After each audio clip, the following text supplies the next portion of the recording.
Some people come and tell me, Quran says, La ikrah fid din, there's no compulsion in religion, so why you have to do dawah?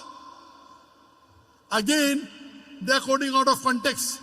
What they're quoting is a verse of the Quran of Surah Baqarah, chapter number 2, verse number 256, which does say, La ikrah fid din, there's no compulsion in religion, but they put a full stop where there's no full stop. The verse continues, there is no compulsion in religion, truth stands out clear from error. And whoever has rejected the evil one has held the hand of Allah subhanahu wa ta'ala, which is the strongest and the best. That means there is no compulsion in religion, but truth stands out clear from error. You have to reject the evil and come to the truth of Allah. You cannot force anyone at the point of the sword or point of the gun and ask him to accept Islam. That's not allowed in Islam. But you have to convey the message. Convey the message. If they don't accept, then you can say La ikrah fid din. That doesn't mean they don't convey and say La ikrah fid din. There are some Muslims who come and tell me, Brother Zakir, we first want to make the Muslims more practicing Muslims. We want to make Musalman Pakka Musalman. We want to make Muslim more practicing Muslim. After that, we will talk to the non-Muslim. That time will never come. You cannot say I want to make all the Muslims 100% practicing Muslim and then I'll do dawah. That's not what a prophet taught. When you meet a Muslim, if he has mistakes, you correct him. That's called Islam. When you meet a non-Muslim, you do dawah.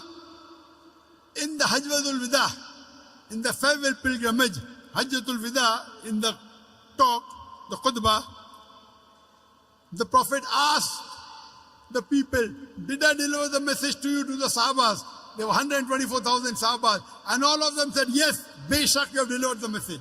Then he said, all those who are present here, deliver the message to those who are not present here. And more than 80% of the Sahabas are buried outside Arabia. Doing what? Making Musalman Pakka Musalman. They went to do dawah outside Arabia to deliver the message to the non-Muslims. It's the duty of every Muslim that he conveys the message to the non-Muslim. When he meets a Muslim and he finds some mistake, okay, do Islah. Correct him. But when you meet a non-Muslim, you do dawah. Which is more important? Suppose there are two patients who come to a doctor. One patient has a common cold, the other has a heart attack. Who should he treat first? The patient with a common cold or a patient with a heart attack? Heart attack, correct. Similarly, when there are two people, one is a Muslim and one is a non-Muslim, the Muslim will go to Jannah, even if he's not fully practicing. But the non-Muslim will go to Jannah.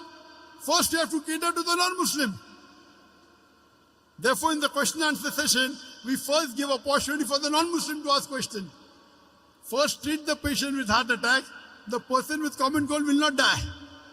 But if you don't treat the patient with heart attack, he'll die. So first, if you have to do both, dawah and Islah, speak to the Muslim and non-Muslim both. But if your time is limited, first you speak to the non-Muslim. When we go to non-Muslim and when we talk to them, they see you Muslims are following Islam. Therefore, we cannot talk to non-Muslim. I said, this is nonsense. I don't agree with them. Do you know today, the Christian missionaries, there are hundreds of thousands of Christian Muslims throughout the world. They are knocking at the doors of the Muslim. And do you know, most of them, they drink alcohol. Do you drink alcohol? They drink alcohol. Who's better, you or they? We are better. Many of them do adultery. Do you do adultery? No. Who is better, you or them? We are better.